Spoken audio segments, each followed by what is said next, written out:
Herbert West, Reanimator, by H.P. Lovecraft. Read by Mike Bennett. Part 1. From the Dark. Of Herbert West, who was my friend in college and in afterlife, I can only speak with extreme terror. This terror is not due altogether to the sinister manner of his recent disappearance, but was engendered by the whole nature of his life work, and first gained its acute form more than 17 years ago, when we were in the third year of our course at the Miskatonic University Medical School in Arkham. While he was with me, the wonder and diabolism of his experiments fascinated me utterly, and I was his closest companion. Now that he is gone and the spell is broken, the actual fear is greater. Memories and possibilities are ever more hideous than realities. The first horrible incident of our acquaintance was the greatest shock I ever experienced, and it is only with reluctance that I repeat it. As I have said, it happened when we were in the medical school, where West had already made himself notorious through his wild theories on the nature of death and the possibility of overcoming it artificially.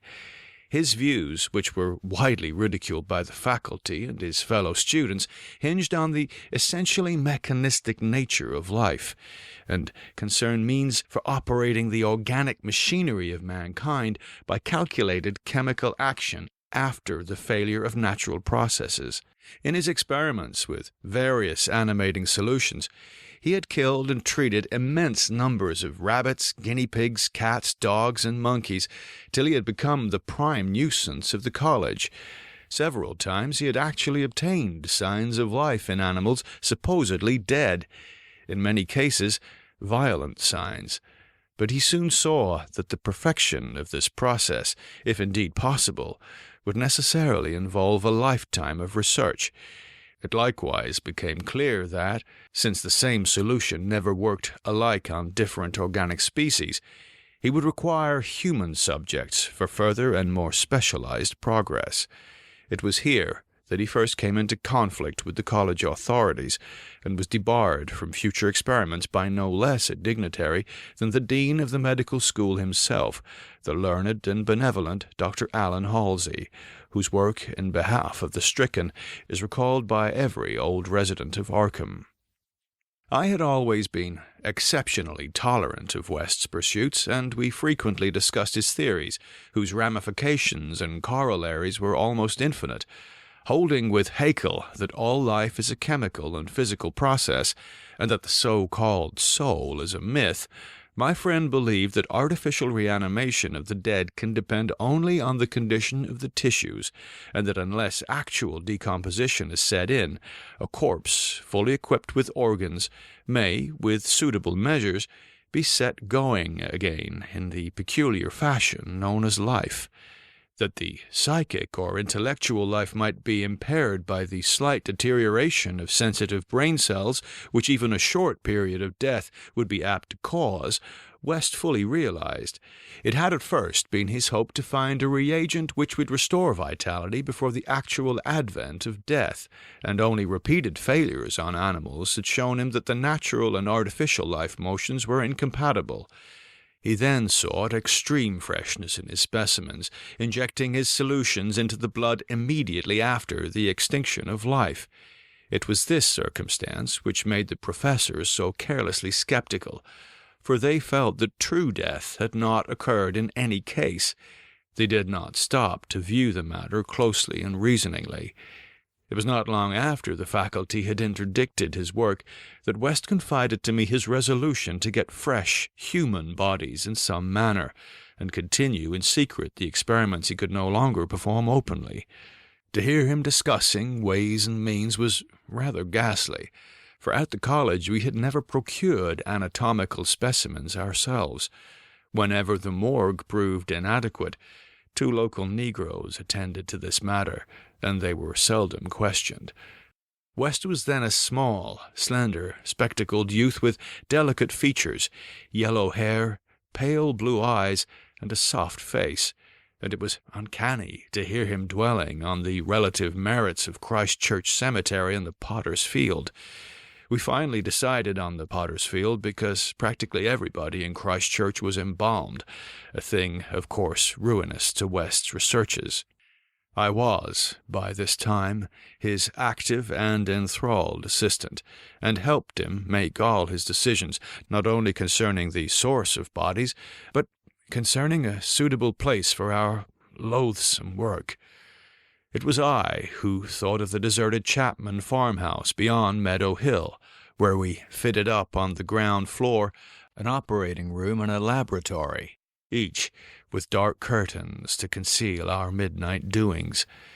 The place was far from any road, and in sight of no other house, yet precautions were none the less necessary, since rumors of strange lights, started by chance nocturnal roamers, would soon bring disaster on our enterprise. It was agreed to call the whole thing a chemical laboratory if discoveries should occur. Gradually, we equipped our sinister haunt of science with materials either purchased in Boston or quietly borrowed from the college, materials carefully made unrecognizable, save to expert eyes, and provided spades and picks for the many burials we should have to make in the cellar. At the college, we used an incinerator, but the apparatus was too costly for our unauthorized laboratory. Bodies were always a nuisance, even the small guinea pig bodies from the slight clandestine experiments in West's room at the boarding house. We followed the local death notices like ghouls, for our specimens demanded particular qualities. What we wanted were corpses interred soon after death and without artificial preservation, preferably free from malforming disease, and certainly with all organs present. Not for many weeks did we hear of anything suitable, though we talked with morgue and hospital authorities, ostensibly in the college's interests, as often as we could without exciting suspicion. We found that the college had first choice in every case, so it might be necessary to remain in Arkham during the summer, when only the limited summer school classes were held.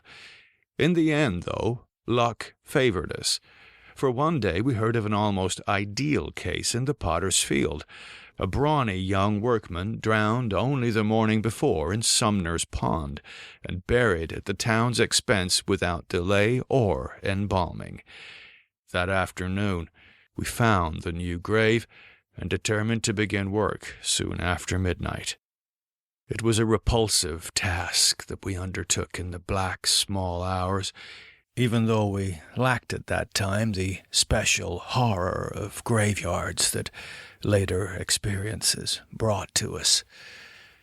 We carried spades and oiled dark lanterns, for although electric torches were then manufactured, they were not as satisfactory as the tungsten contrivances of today. The process of unearthing was slow and sordid. It might have been gruesomely poetical if we had been artists instead of scientists, and we were glad when our spades struck wood. When the pine box was fully uncovered, West scrambled down and removed the lid, dragging out and propping up the contents. I reached down and hauled the contents out of the grave, and then both toiled hard to restore the spot to its former appearance. The affair made us rather nervous, especially the stiff form and vacant face of our first trophy, but we managed to remove all traces of our visit.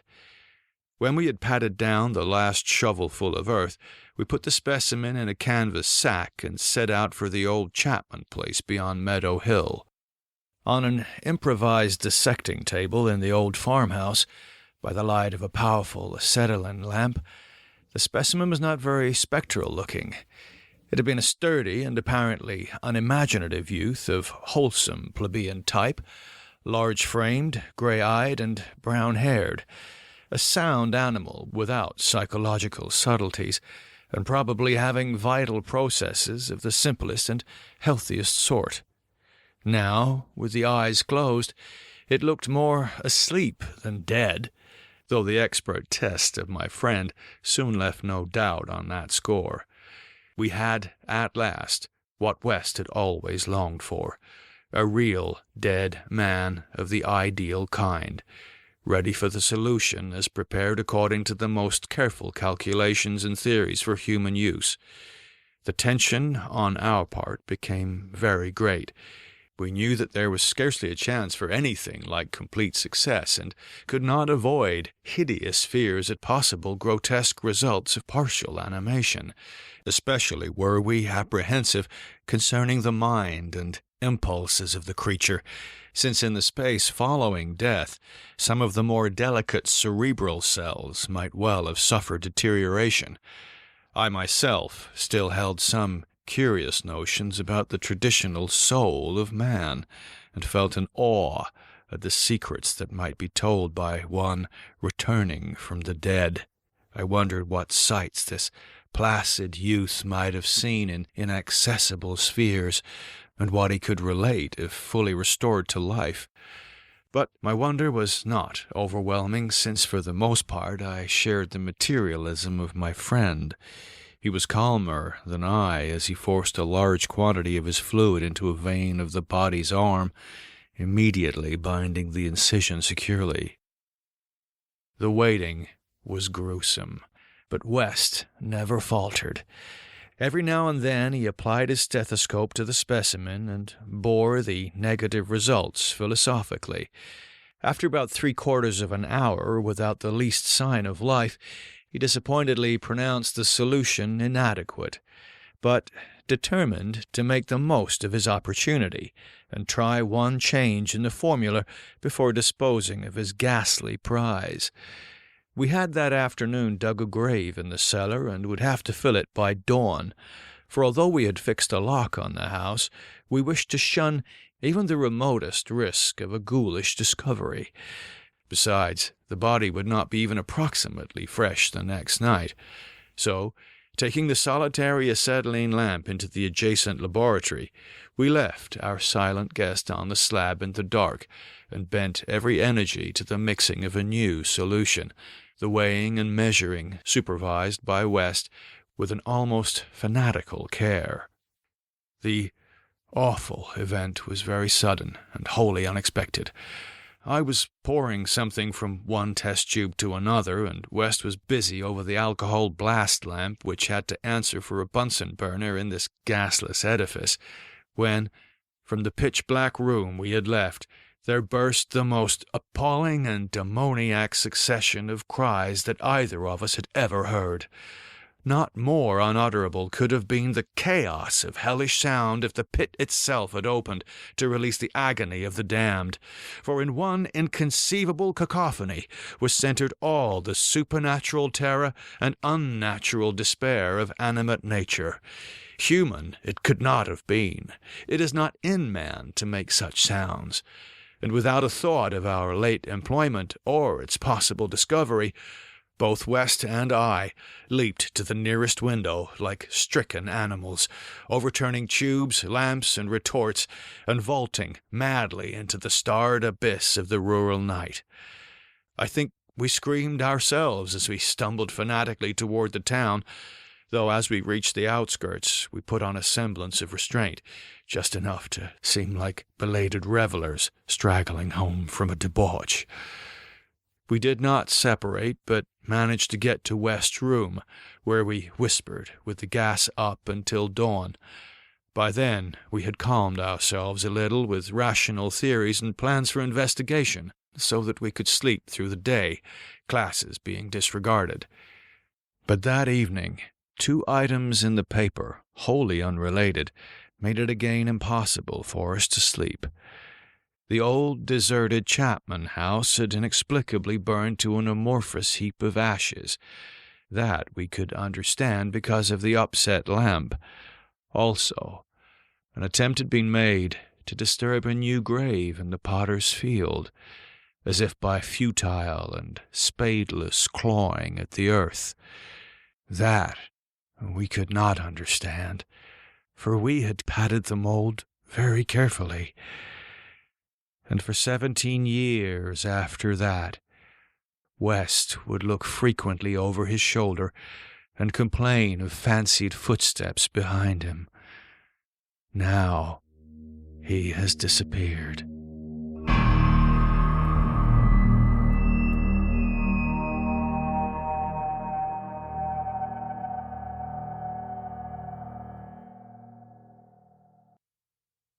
Part 2. The Plague-Daemon. I shall never forget that hideous summer 16 years ago, when, like a noxious affright from the halls of Eblis, typhoid stalked leeringly through Arkham. It is by that satanic scourge that most recall the year, for truly terror brooded with bat wings over the piles of coffins in the tombs of Christchurch Cemetery. Yet for me, there is a greater horror in that time, a horror known to me alone, now that Herbert West has disappeared. West and I were doing postgraduate work in summer classes at the medical school of Miskatonic University, and my friend had attained a wide notoriety because of his experiments leading toward the revivification of the dead. After the scientific slaughter of uncounted small animals, the freakish work had ostensibly stopped by order of our skeptical dean, Dr. Alan Halsey, though West had continued to perform certain secret tests in his dingy boarding-house room, and had, on one terrible and unforgettable occasion, taken a human body from its grave in the Potter's Field to a deserted farmhouse beyond Meadow Hill. I was with him on that odious occasion, and saw him inject into the still veins the elixir which he thought would, to some extent, restore life's chemical and physical processes. It had ended horribly in a delirium of fear which we gradually came to attribute to our own overwrought nerves, and West had never afterward been able to shake off a maddening sensation of being haunted and hunted. The body had not been quite fresh enough. It is obvious that to restore normal mental attributes, a body must be very fresh indeed, and a burning of the old house had prevented us from burying the thing. It would have been better if we could have known it was underground. After that experience, West dropped his researches for some time, but as the zeal of the born scientist slowly returned, he again became importunate with the college faculty, pleading for the use of the dissecting room and of fresh human specimens for the work he regarded as so overwhelmingly important. His pleas, however, were wholly in vain, for the decision of Dr. Halsey was inflexible, and the other professors all endorsed the verdict of their leader. In the radical theory of reanimation, they saw nothing but the immature vagaries of a youthful enthusiast whose slight form, yellow hair, spectacled blue eyes, and soft voice gave no hint of the supernormal, almost diabolical power of the cold brain within. I can see him now as he was then, and I shiver. He grew sterner of face, but never elderly, and now Sefton Asylum has had the mishap, and West has vanished. West clashed disagreeably with Dr. Halsey near the end of our last undergraduate term in a wordy dispute that did less credit to him than to the kindly dean in point of courtesy. He felt that he was needlessly and irrationally retarded in a supremely great work, a work which he could, of course, conduct to suit himself in later years, but which he wished to begin while still possessed of the exceptional facilities of the university. That the tradition-bound elders should ignore his singular results on animals and persist in their denial of the possibility of reanimation was inexpressibly disgusting and almost incomprehensible to a youth of West's logical temperament.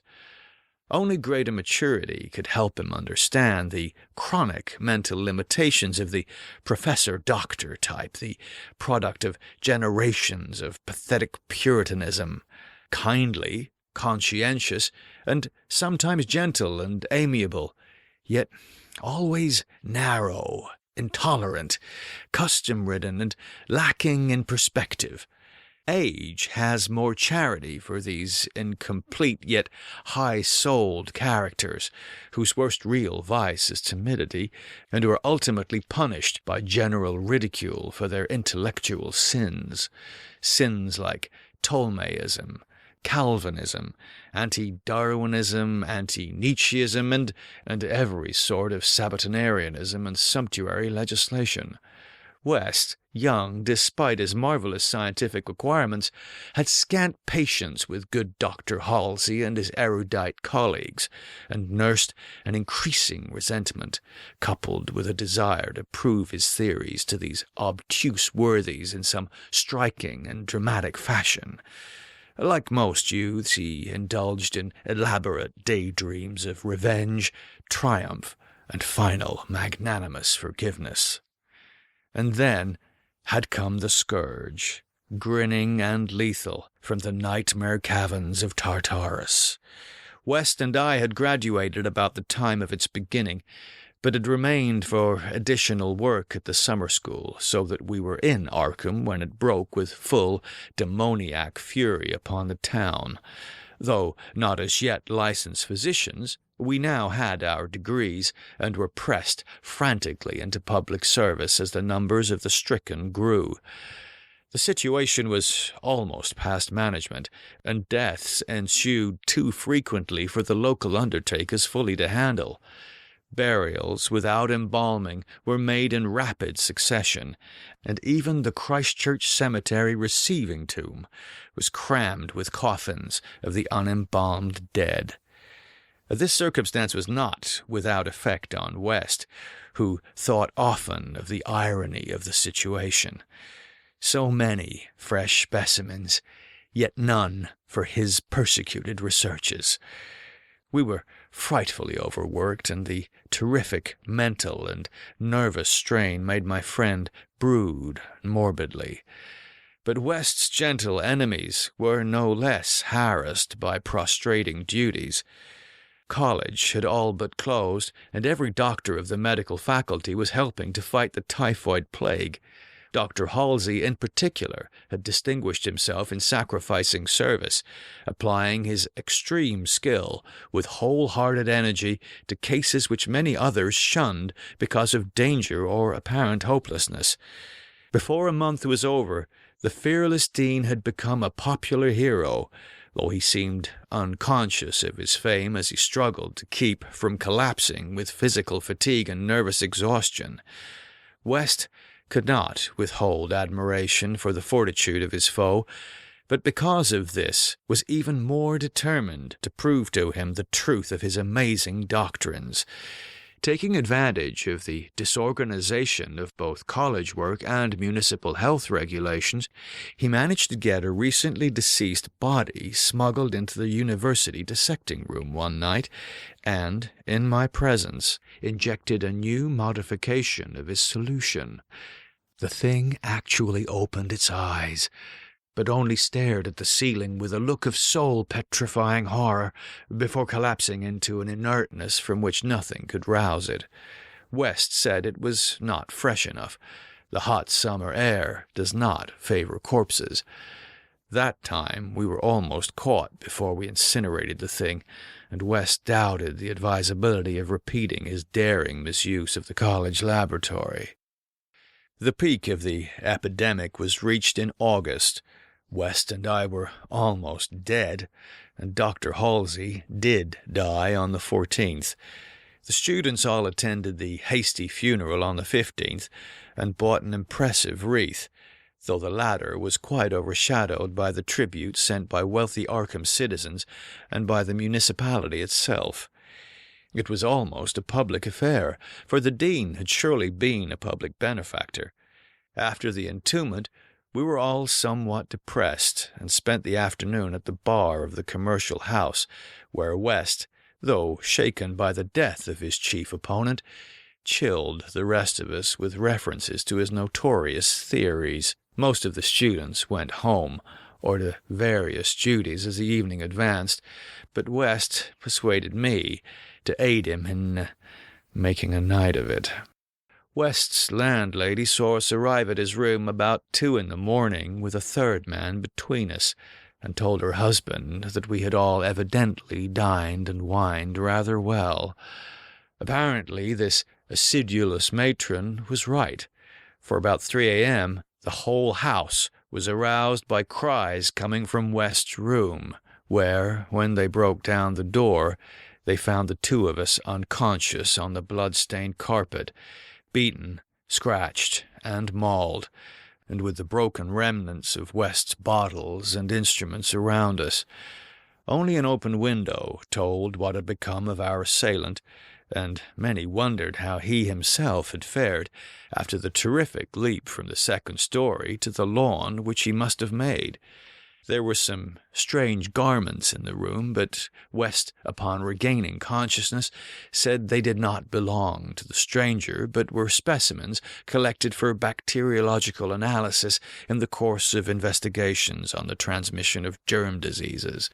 He ordered them burnt as soon as possible in the capacious fireplace. To the police, we both declared ignorance of our late companion's identity. He was, West nervously said, a congenial stranger whom we had met at some downtown bar of uncertain location. We had all been rather jovial, and West and I did not wish to have our pugnacious companion hunted down. That same night saw the beginning of the second Arkham horror. The horror that, to me, eclipsed the plague itself. Christchurch Cemetery was the scene of a terrible killing, a watchman having been clawed to death in a manner not only too hideous for description, but raising a doubt as to the human agency of the deed. The victim had been seen alive considerably after midnight. The dawn revealed the unutterable thing. The manager of a circus at the neighboring town of Bolton was questioned, and he swore that no beast had at any time escaped from its cage. Those who found the body noted a trail of blood leading to the receiving tomb, where a small pool of red lay on the concrete just outside the gate. A fainter trail led away toward the woods, but it soon gave out. The next night, devils danced on the roofs of Arkham, and unnatural madness howled in the wind. Through the fevered town had crept a curse which some said was greater than the plague, and which some whispered was the embodied demon soul of the plague itself. 8 houses were entered by a nameless thing which strewed red death in its wake. In all, 17 maimed and shapeless remnants of bodies were left behind by the voiceless, sadistic monster that crept abroad. A few persons had half seen it in the dark, and said it was white and like a malformed ape or anthropomorphic fiend. It had not left behind quite all that it had attacked, for sometimes it had been hungry. The number it had killed was 14. 3 of the bodies had been in stricken homes and had not been alive. On the third night, frantic bands of searchers led by the police captured it in a house on Crane Street near the Miskatonic campus.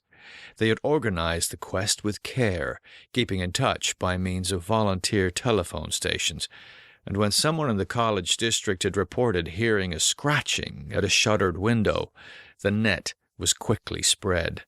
On account of the general alarm and precautions, there were only 2 more victims, and the capture was effected without major casualties. The thing was finally stopped by a bullet, though not a fatal one, and was rushed to the local hospital amidst universal excitement and loathing. For it had been a man. This much was clear despite the nauseous eyes, the voiceless simianism, and the demoniac savagery. They dressed its wound and carted it to the asylum at Sefton, where it beat its head against the walls of a padded cell for 16 years, until the recent mishap when it escaped under circumstances that few like to mention. What had most disgusted the searchers of Arkham was the thing they noticed when the monster's face was cleaned, the mocking, unbelievable resemblance to a learned and self-sacrificing martyr who had been entombed but 3 days before.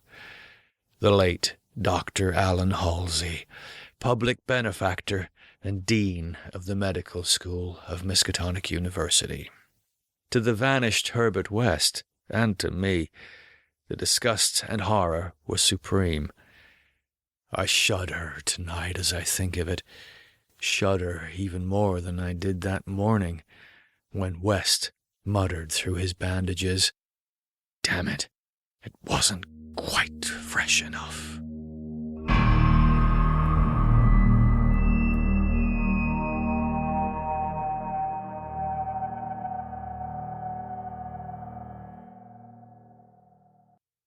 Part 3. 6 Shots by Moonlight. It is uncommon to fire all 6 shots of a revolver with great suddenness when one would probably be sufficient. But many things in the life of Herbert West were uncommon. It is, for instance, not often that a young physician leaving college is obliged to conceal the principles which guide his selection of a home and office. Yet that was the case with Herbert West. When he and I obtained our degrees at the medical school of Miskatonic University and sought to relieve our poverty by setting up as general practitioners, we took great care not to say that we chose our house, because it was fairly well isolated and as near as possible to the potter's field. Reticence such as this is seldom without a cause, nor indeed was ours, for our requirements were those resulting from a life-work distinctly unpopular. Outwardly we were doctors only, but beneath the surface were aims of far greater and more terrible moment. For the essence of Herbert West's existence was a quest amid black and forbidden realms of the unknown, in which he hoped to uncover the secret of life and restore to perpetual animation the graveyard's cold clay. Such a quest demands strange materials, among them fresh human bodies, and in order to keep supplied with these indispensable things, one must live quietly and not far from a place of informal interment. West and I had met in college, and I had been the only one to sympathize with his hideous experiments. Gradually I had come to be his inseparable assistant, and now that we were out of college, we had to keep together.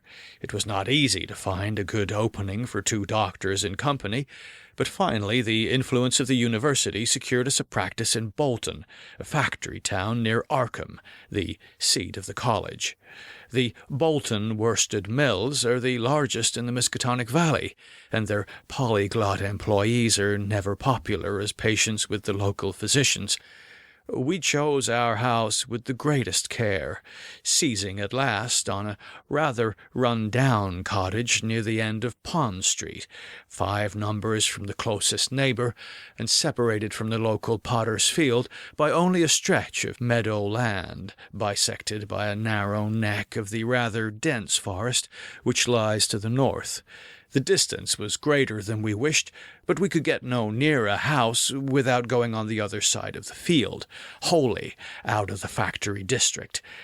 We were not much displeased, however, since there were no people between us and our sinister source of supplies. The walk was a trifle long, but we could haul our silent specimens undisturbed. Our practice was surprisingly large from the very first, large enough to please most young doctors, and large enough to prove a bore and a burden to students whose real interest lay elsewhere. The mill hands were of somewhat turbulent inclinations, and besides their many natural needs, Their frequent clashes and stabbing of phrase gave us plenty to do. But what actually absorbed our minds was the secret laboratory we had fitted up in the cellar, the laboratory with the long table under the electric lights, where, in the small hours of the morning, we often injected West's various solutions into the veins of the things we dragged from the potter's field. West was experimenting madly to find something which would start man's vital motions anew after they had been stopped by the thing we called death, but had encountered the most ghastly obstacles. The solution had to be differently compounded for different types. What would serve for guinea pigs would not serve for human beings, and different human beings required large modifications. The bodies had to be exceedingly fresh, or the slight decomposition of brain tissue would render perfect reanimation impossible. Indeed, the greatest problem was to get them fresh enough. West had had horrible experiences during his secret college researches with corpses of doubtful vintage. The results of partial or imperfect animation were much more hideous than were the total failures, and we both held fearsome recollections of such things. Ever since our first demoniac session in the deserted farmhouse on Meadow Hill in Arkham, we had felt a brooding menace, and West, though a calm, blond, blue-eyed scientific automaton in most respects, often confessed to a shuddering sensation of stealthy pursuit.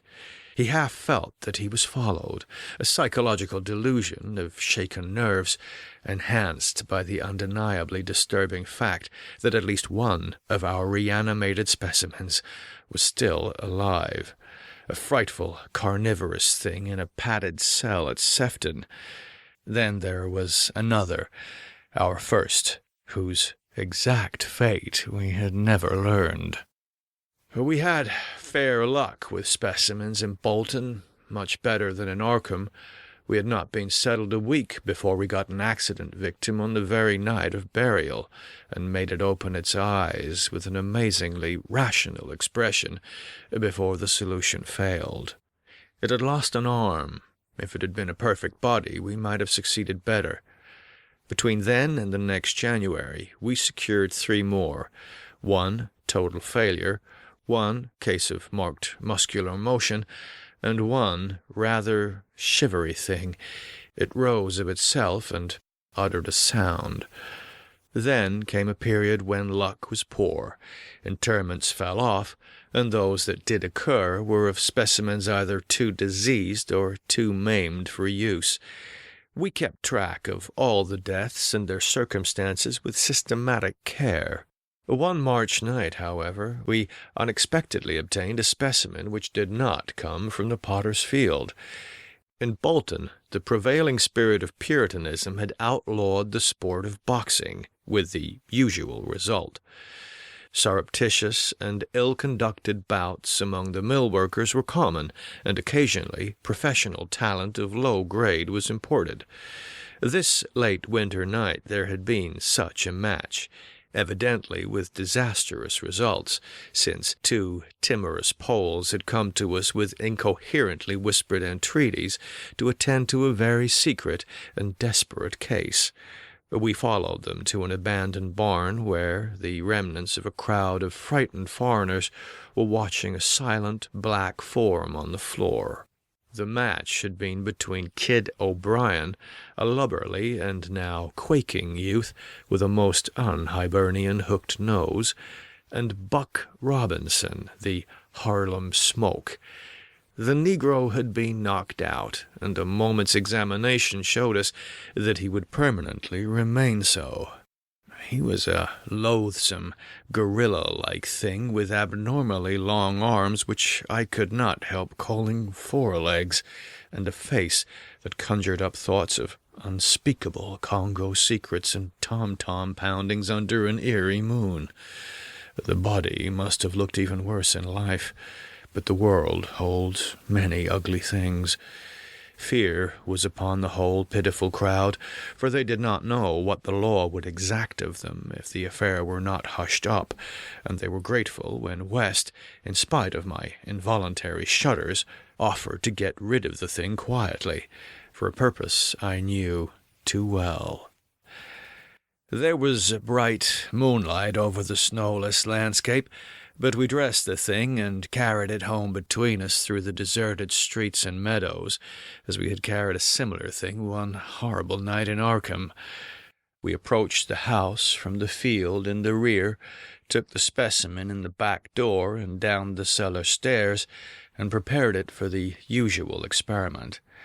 Our fear of the police was absurdly great, though we had timed our trip to avoid the solitary patrolman of that section.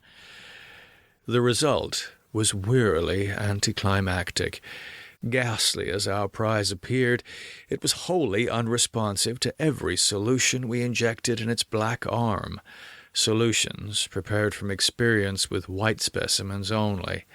So, as the hour grew dangerously near to dawn, we did as we had done with the others, dragged the thing across the meadows to the neck of the woods near the potter's field, and buried it there in the best sort of grave the frozen ground would furnish. The grave was not very deep, but fully as good as that of the previous specimen, the thing which had risen of itself and uttered a sound.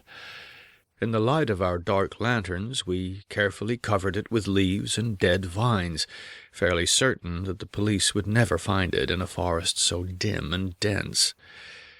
The next day I was increasingly apprehensive about the police, for a patient brought rumors of a suspected fight and death.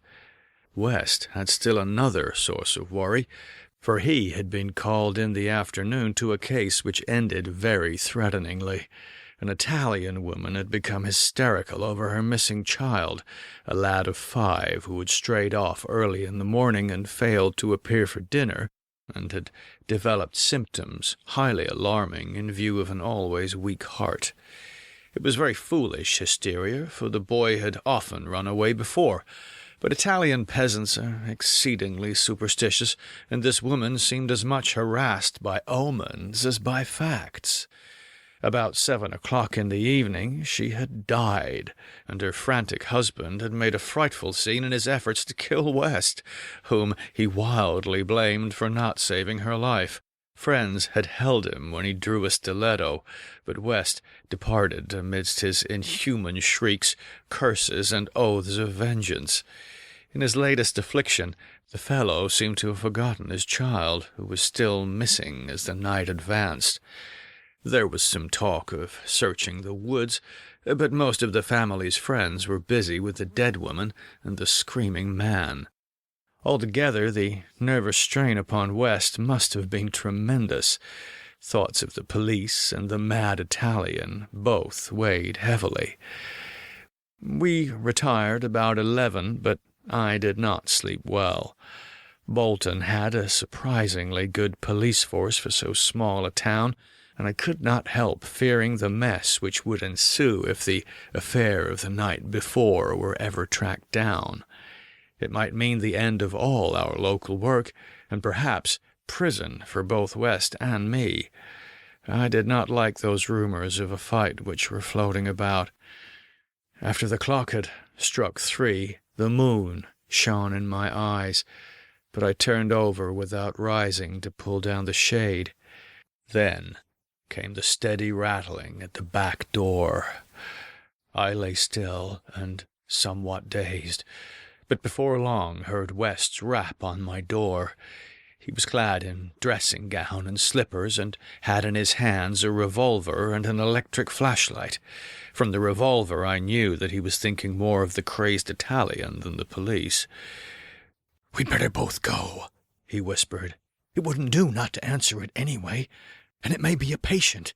It would be like one of those fools to try the back door." So we both went down the stairs on tiptoe, with a fear partly justified and partly that which comes only from the soul of the weird small hours. The rattling continued, growing somewhat louder. When we reached the door, I cautiously unbolted it and threw it open. And as the moon streamed revealingly down on the form silhouetted there, West did a peculiar thing. Despite the obvious danger of attracting notice and bringing down on our heads the dreaded police investigation, a thing which, after all, was mercifully averted by the relative isolation of our cottage, my friend suddenly, excitedly, and unnecessarily emptied all 6 chambers of his revolver into the nocturnal visitor. For that visitor was neither Italian nor policeman.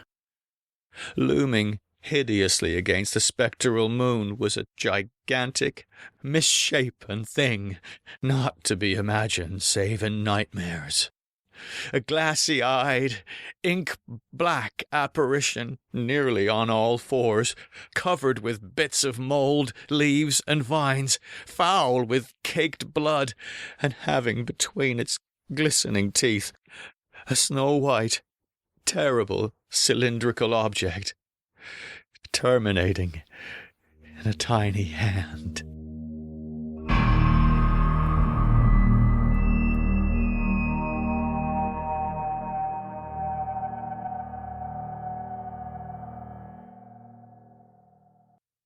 Part 4. The Scream of the Dead. The scream of a dead man gave to me that acute and added horror of Dr. Herbert West, which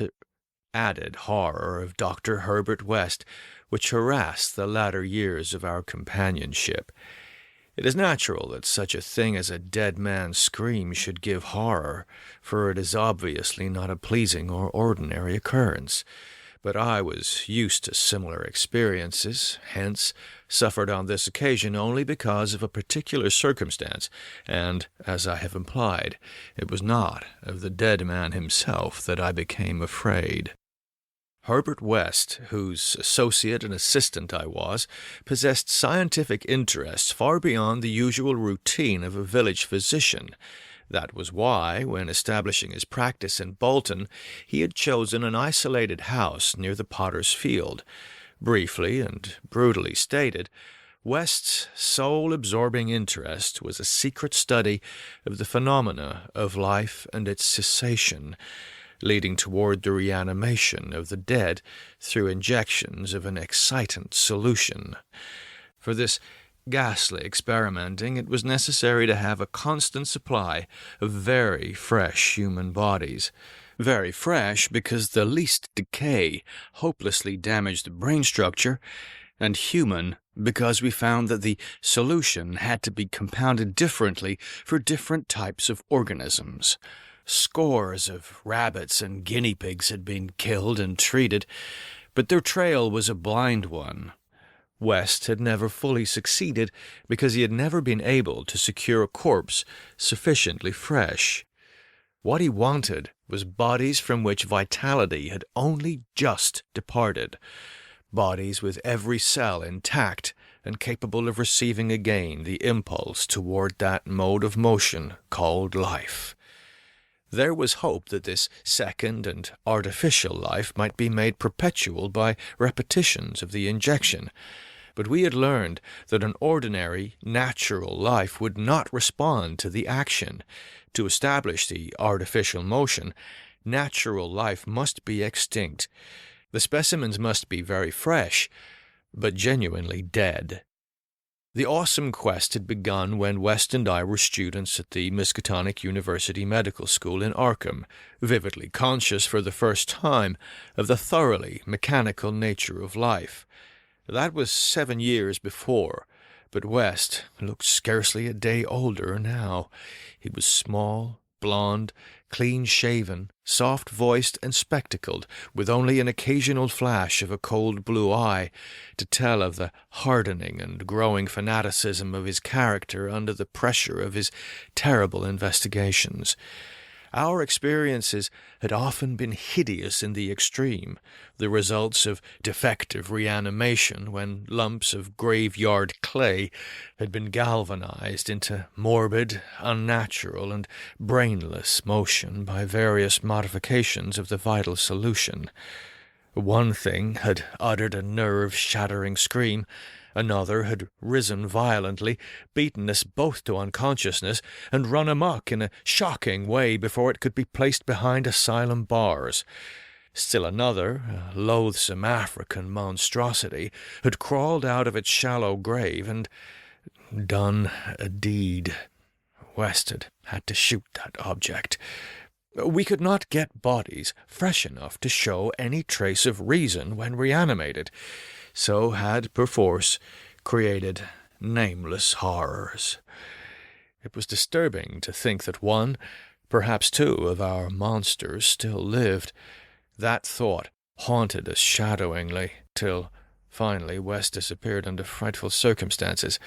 But at the time of the scream in the cellar laboratory of the isolated Bolton cottage, our fears were subordinate to our anxiety for extremely fresh specimens.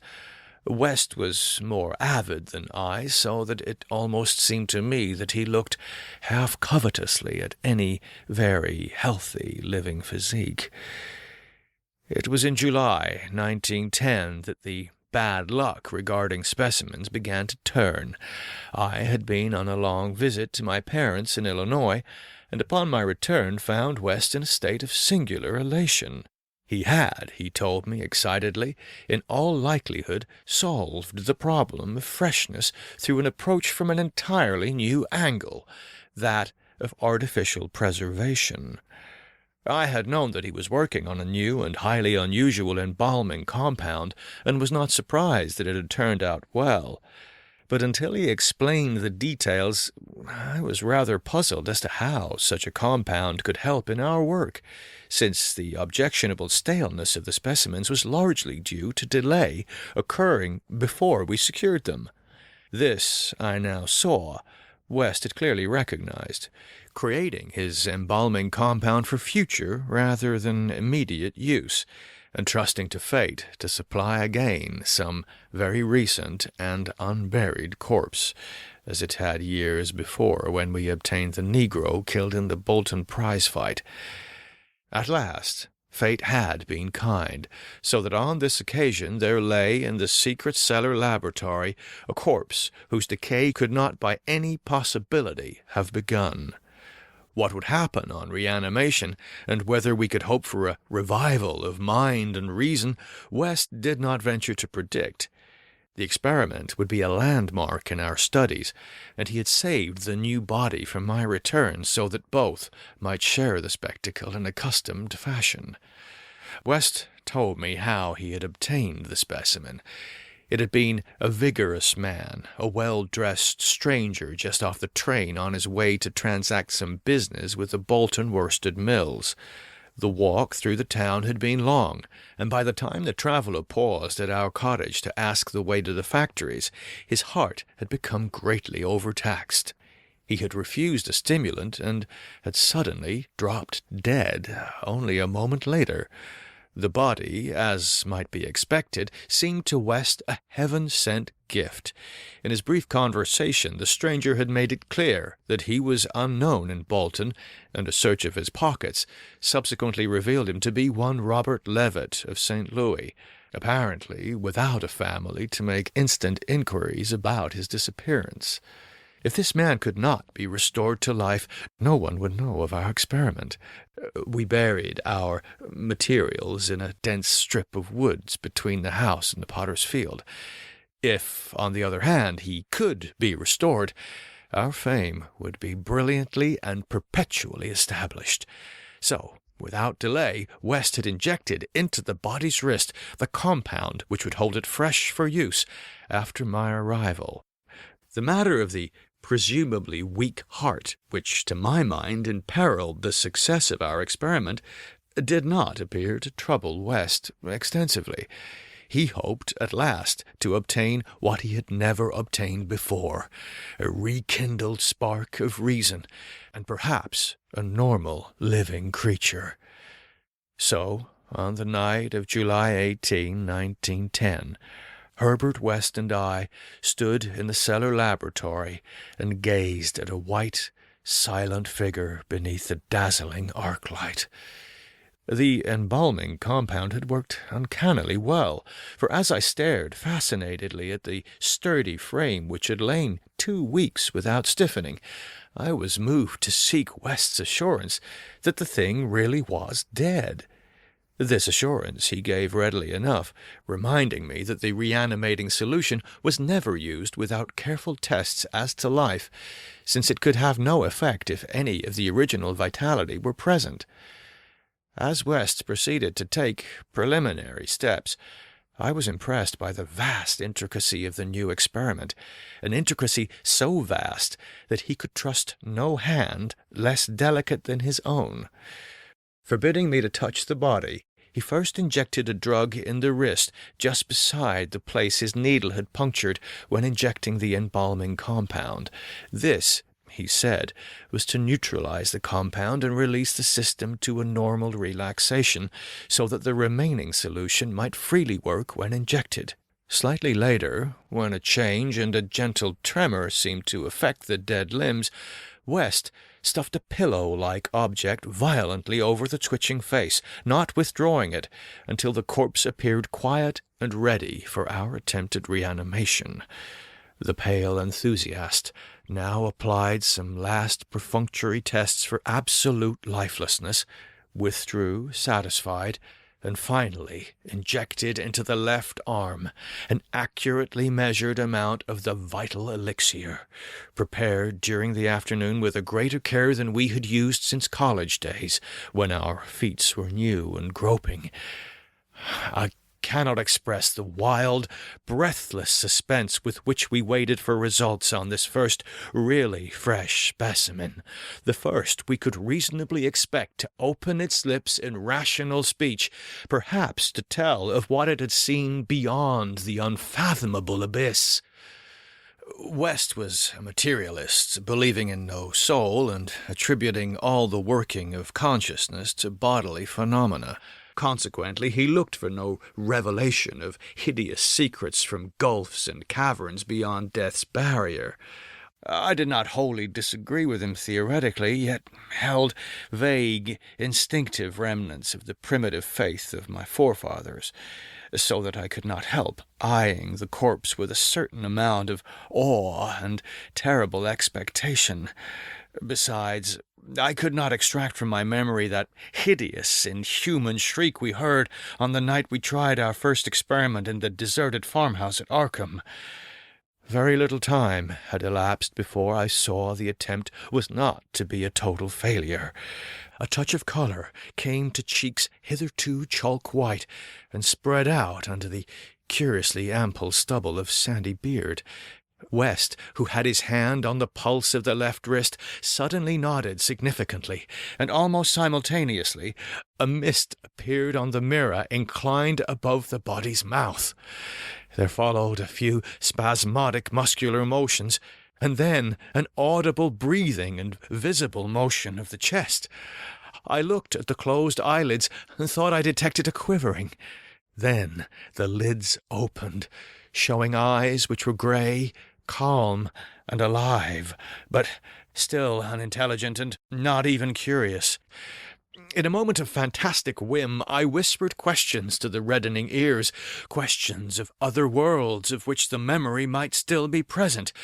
Subsequent terror drove them from my mind, but I think the last one which I repeated was, "Where have you been?"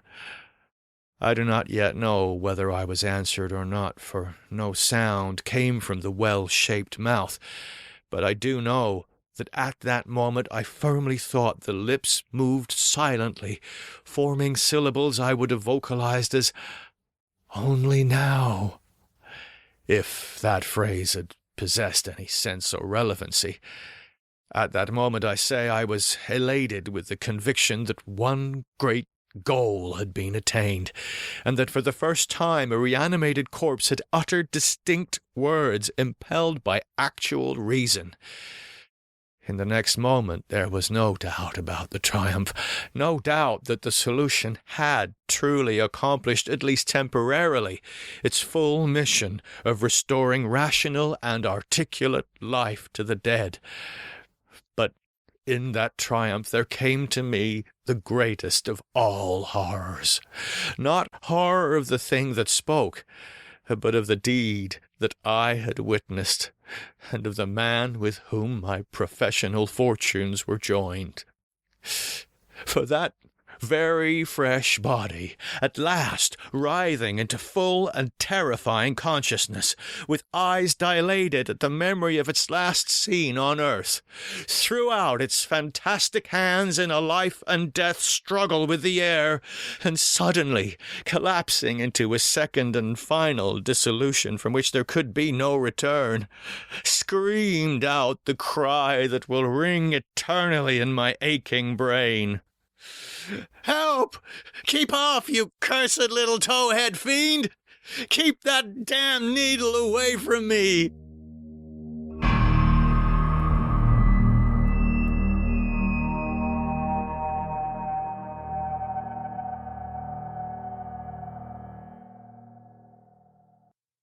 Part 5. The Horror from the Shadows. Many men have related hideous things not mentioned in print, which happened on the battlefields of the Great War. Some of these things have made me faint, others have convulsed me with devastating nausea, while still others have made me tremble and look behind me in the dark. Yet despite the worst of them, I believe I can myself relate the most hideous thing of all. The shocking, the unnatural, the unbelievable horror from the shadows. In 1915 I was a physician with the rank of first lieutenant in a Canadian regiment in Flanders, one of many Americans to precede the government itself into the gigantic struggle. I had not entered the army on my own initiative, but rather as a natural result of the enlistment of the man whose indispensable assistant I was, the celebrated Boston surgical specialist, Dr. Herbert West. Dr. West had been avid for a chance to serve as a surgeon in a great war, and when the chance had come, he carried me with him almost against my will. There were reasons why I would have been glad to let the war separate us, reasons why I found the practice of medicine and the companionship of West more and more irritating. But when he had gone to Ottawa and through a colleague's influence secured a medical commission as major, I could not resist the imperious persuasion of one determined that I should accompany him in my usual capacity. When I say that Dr. West was avid to serve in battle, I do not mean to imply that he was either naturally warlike or anxious for the safety of civilization. Always an ice-cold intellectual machine, slight, blond, blue-eyed, and spectacled, I think he secretly sneered at my occasional martial enthusiasms and censures of supine neutrality. There was, however, something he wanted in embattled Flanders, and in order to secure it, he had to assume a military exterior. What he wanted was not a thing which many persons want, but something connected with the peculiar branch of medical science which he had chosen quite clandestinely to follow, and in which he had achieved amazing and occasionally hideous results. It was, in fact, nothing more or less than an abundant supply of freshly killed men in every stage of dismemberment. Herbert West needed fresh bodies, because his life work was the reanimation of the dead. This work was not known to the fashionable clientele who had so swiftly built up his name after his arrival in Boston, but was only too well known to me, who had been his closest friend and sole assistant since the old days in Miskatonic University Medical School at Arkham. It was in those college days that he had begun his terrible experiments, first on small animals, and then on human bodies, shockingly obtained. There was a solution which he injected into the veins of dead things, and if they were fresh enough, they responded in strange ways. He had had much trouble in discovering the proper formula, for each type of organism was found to need a stimulus especially adapted to it. Terror stalked him when he reflected on his partial failures, nameless things resulting from imperfect solutions or from bodies insufficiently fresh. A certain number of these failures had remained alive. One was in an asylum, while others had vanished, and as he thought of conceivable yet virtually impossible eventualities, he often shivered beneath his usual stolidity. West had soon realized that absolute freshness was the prime requisite for useful specimens, and had accordingly resorted to frightful and unnatural expedients in body-snatching. In college, and during our practice together in the factory town of Bolton, my attitude toward him had been largely one of fascinated admiration. But as his boldness and methods grew, I began to develop a gnawing fear. I did not like the way he looked at healthy, living bodies. And then there came a nightmarish session in the cellar laboratory, when I learned that a certain specimen had been a living body when he secured it. That was the first time he had ever been able to revive the quality of rational thought in a corpse, and his success, obtained at such a loathsome cost, had completely hardened him. Of his methods in the intervening 5 years I dare not speak. I was held to him by sheer force of fear, and witnessed sights that no human tongue could repeat. Gradually I came to find Herbert West himself more horrible than anything he did. That was when it dawned on me that his once normal scientific zeal for prolonging life had subtly degenerated into a mere morbid and ghoulish curiosity and secret sense of charnel picturesqueness. His interest became a hellish and perverse addiction to the repellently and fiendishly abnormal. He gloated calmly over artificial monstrosities which would make most healthy men drop dead from fright and disgust. He became, behind his pallid intellectuality, a fastidious Baudelaire of physical experiment, a languid Elagabalus of the tombs. Dangers he met unflinchingly, crimes he committed unmoved. I think the climax came when he had proved his point that rational life can be restored, and had sought new worlds to conquer by experimenting on the reanimation of detached parts of bodies. He had wild and original ideas on the independent vital properties of organic cells and nerve tissue separated from natural physiological systems, and achieved some hideous preliminary results in the form of never-dying, artificially nourished tissue, obtained from the nearly hatched eggs of an indescribable tropical reptile. 2 biological points he was exceedingly anxious to settle. First, whether any amount of consciousness and rational action be possible without the brain proceeding from the spinal cord and various nerve centers, and second, whether any kind of ethereal, intangible relation distinct from the material cells may exist to link the surgically separated parts of what has previously been a single living organism. All this research work required a prodigious supply of freshly slaughtered human flesh, and that was why Herbert West had entered the Great War. The phantasmal, unmentionable thing occurred one night late in March 1915 in a field hospital behind the lines at St. Eloi.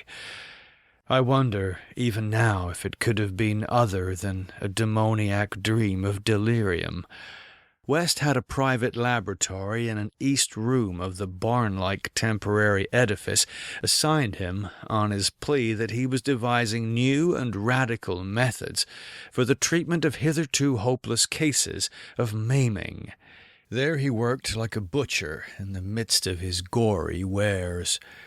I could never get used to the levity with which he handled and classified certain things. At times he actually did perform marvels of surgery for the soldiers, but his chief delights were of a less public and philanthropic kind, requiring many explanations of sounds which seemed peculiar even amidst that babel of the damned. Among these sounds were frequent revolver shots, surely not uncommon on a battlefield, but distinctly uncommon in a hospital. Dr. West's reanimated specimens were not meant for long existence or a large audience. Besides human tissue, West employed much of the reptile embryo tissue which he had cultivated with such singular results. It was better than human material for maintaining life in organless fragments, and that was now my friend's chief activity. In a dark corner of the laboratory, over a queer incubating burner, he kept a large covered vat full of this reptilian cell matter, which multiplied and grew puffily and hideously. On the night of which I speak, we had a splendid new specimen, a man at once physically powerful and of such high mentality that a sensitive nervous system was assured. It was rather ironic, for he was the officer who had helped West to his commission, and who was now to have been our associate. Moreover, he had, in the past, secretly studied the theory of reanimation to some extent under West. Major Sir Eric Morland Clapham Lee, D.S.O., was the greatest surgeon in our division, and had been hastily assigned to the St. Eloi sector when news of the heavy fighting reached headquarters. He had come in an aeroplane piloted by the intrepid Lieutenant Ronald Hill, only to be shot down when directly over his destination. The fall had been spectacular and awful. Hill was unrecognizable afterward, but the wreck yielded up the great surgeon in a nearly decapitated but otherwise intact condition. West had greedily seized the lifeless thing which had once been his friend and fellow scholar, and I shuddered when he finished severing the head, placed it in his hellish vat of pulpy reptile tissue to preserve it for future experiments, and proceeded to treat the decapitated body on the operating table. He injected new blood, joined certain veins, arteries, and nerves at the headless neck, and closed the ghastly aperture with engrafted skin from an unidentified specimen which had borne an officer's uniform. I knew what he wanted, to see if this highly organized body could exhibit, without its head, any of the signs of mental life which had distinguished Sir Eric Morland Clapham Lee. Once a student of reanimation, this silent trunk was now gruesomely called upon to exemplify it.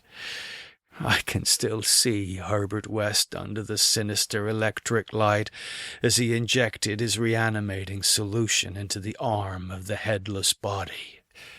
The scene I cannot describe. I should faint if I tried it, for there is a madness in a room full of classified charnel things, with blood and lesser human debris almost ankle-deep on the slimy floor, and with hideous reptilian abnormalities sprouting, bubbling, and baking over a winking bluish-green spectre of dim flame in a far corner of black shadows. The specimen, as West repeatedly observed, had a splendid nervous system. Much was expected of it, and as a few twitching motions began to appear, I could see the feverish interest on West's face.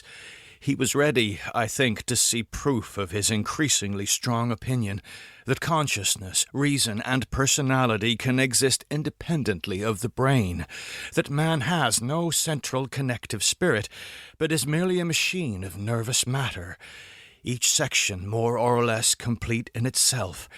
In one triumphant demonstration, West was about to relegate the mystery of life to the category of myth.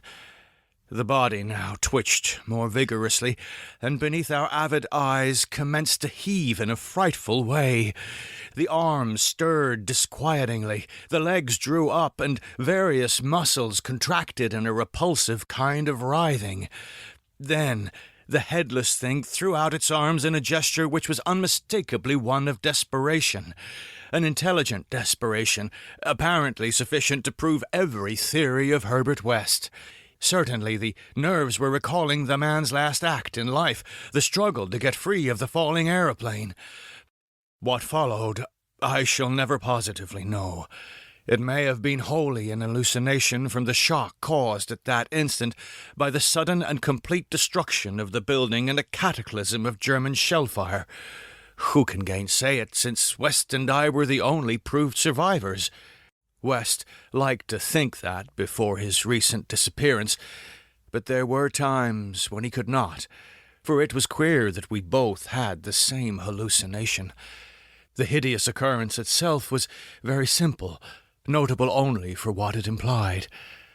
The body on the table had risen with a blind and terrible groping, and we had heard a sound. I should not call that sound a voice, for it was too awful. And yet its timbre was not the most awful thing about it. Neither was its message. It had merely screamed, "Jump, Ronald, for God's sake, jump!" The awful thing was its source, for it had come from the large, covered vat in that ghoulish corner of crawling black shadows.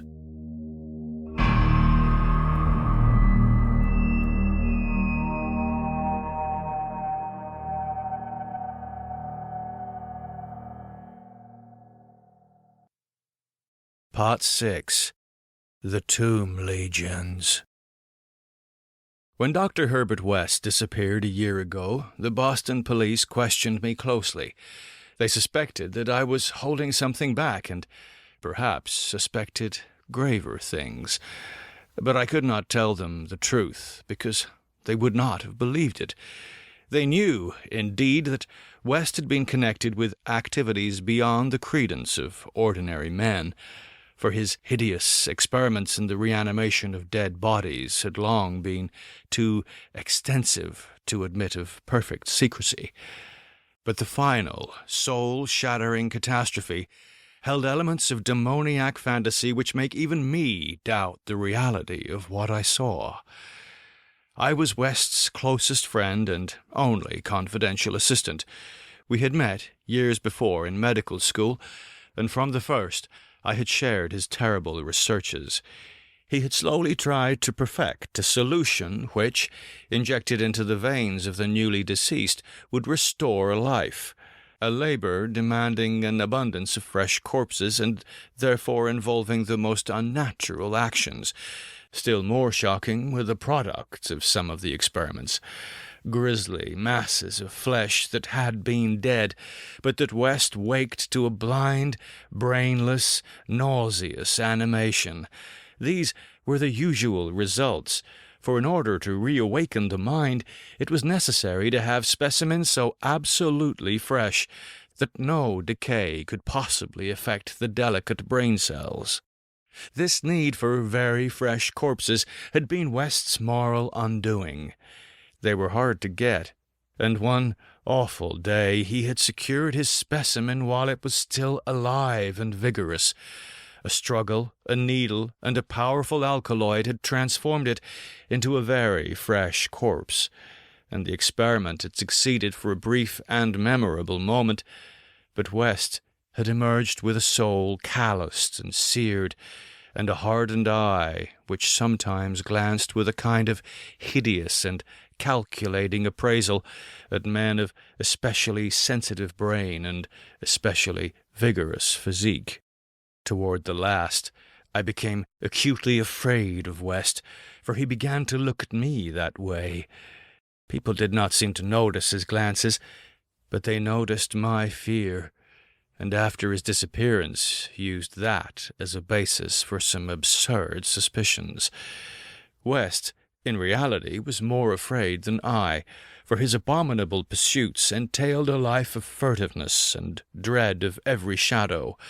Partly it was the police he feared, but sometimes his nervousness was deeper and more nebulous, touching on certain indescribable things into which he had injected a morbid life, and from which he had not seen that life depart. He usually finished his experiments with a revolver, but a few times he had not been quick enough. There was that first specimen on whose rifled grave marks of clawing were later seen. There was also that Arkham professor's body, which had done cannibal things before it had been captured and thrust unidentified into a madhouse cell at Sefton, where it beat the walls for 16 years. Most of the other possibly surviving results were things less easy to speak of, for in later years West's scientific zeal had degenerated to an unhealthy and fantastic mania, and he had spent his chief skill in vitalizing not entire human bodies, but isolated parts of bodies, or parts joined to organic matter other than human. It had become fiendishly disgusting by the time he disappeared. Many of the experiments could not even be hinted at in print. The Great War, through which both of us served as surgeons, had intensified this side of West. In saying that West's fear of his specimens was nebulous, I have in mind particularly its complex nature. Part of it came merely from knowing of the existence of such nameless monsters, while another part arose from apprehension of the bodily harm they might under certain circumstances do him. Their disappearance added horror to the situation. Of them, all West knew the whereabouts of only one, the pitiful asylum thing. Then there was a more subtle fear, a very fantastic sensation resulting from a curious experiment in the Canadian Army in 1915. West, in the midst of a severe battle, had reanimated Major Sir Eric Morland Clapham Lee, D.S.O., a fellow physician who knew about his experiments and could have duplicated them. The head had been removed so that the possibilities of quasi-intelligent life in the trunk might be investigated. Just as the building was wiped out by a German shell, there had been a success. The trunk had moved intelligently, and, unbelievable to relate, we were both sickeningly sure that articulate sounds had come from the detached head as it lay in a shadowy corner of the laboratory. The shell had been merciful in a way, but West could never feel as certain as he wished that we too were the only survivors. He used to make shuddering conjectures about possible actions of a headless physician with the power of reanimating the dead. West's last quarters were in a venerable house of much elegance, overlooking one of the oldest burying grounds in Boston. He had chosen the place for purely symbolic and fantastically aesthetic reasons, since most of the interments were of the colonial period, and therefore of little use to a scientist seeking very fresh bodies. The laboratory was in a sub-cellar, secretly constructed by imported workmen, and contained a huge incinerator for the quiet and complete disposal of such bodies or fragments and synthetic mockeries of bodies as might remain from the morbid experiments and unhallowed amusements of the owner. During the excavation of this cellar, the workmen had struck some exceedingly ancient masonry, undoubtedly connected with the old burying ground, yet far too deep to correspond with any known sepulchre therein. After a number of calculations, West decided that it represented some secret chamber beneath the tomb of the Averils, where the last interment had been made in 1768. I was with him when he studied the nitrous, dripping walls laid bare by the spades and mattocks of the men, and was prepared for the gruesome thrill which would attend the uncovering of centuried grave secrets.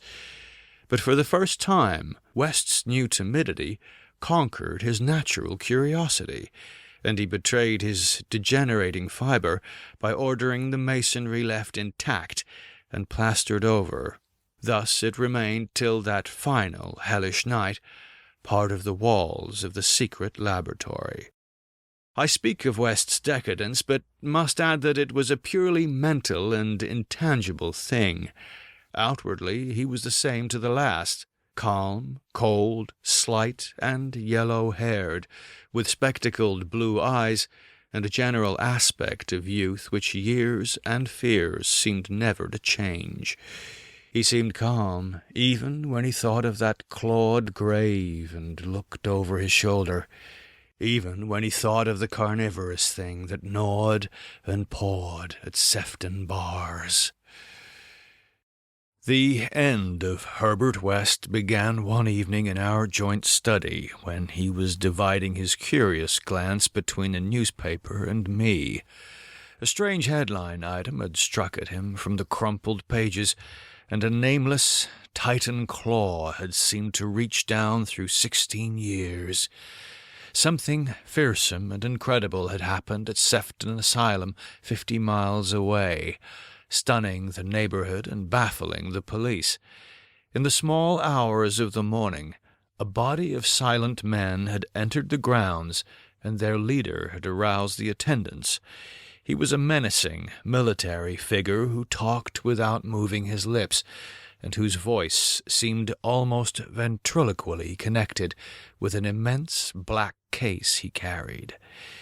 His expressionless face was handsome to the point of radiant beauty, but it shocked the superintendent when the hall light fell on it, for it was a wax face, with eyes of painted glass.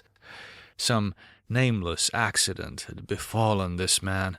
A larger man guided his steps, a repellent hulk whose bluish face seemed half eaten away by some unknown malady. The speaker had asked for the custody of the cannibal monster committed from Arkham 16 years before, and upon being refused gave a signal which precipitated a shocking riot.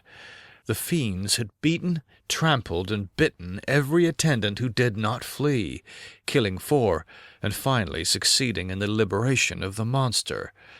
Those victims who could recall the event without hysteria swore that the creatures had acted less like men than unthinkable automata guided by the wax-faced leader.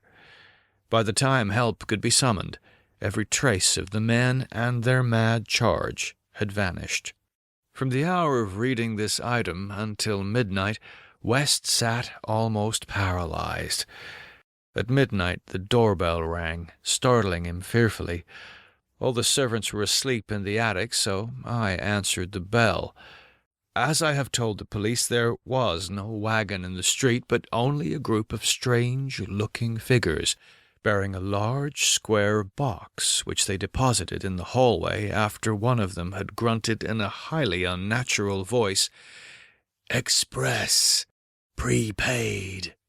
They filed out of the house with a jerky tread, and as I watched them go, I had an odd idea that they were turning toward the ancient cemetery on which the back of the house abutted.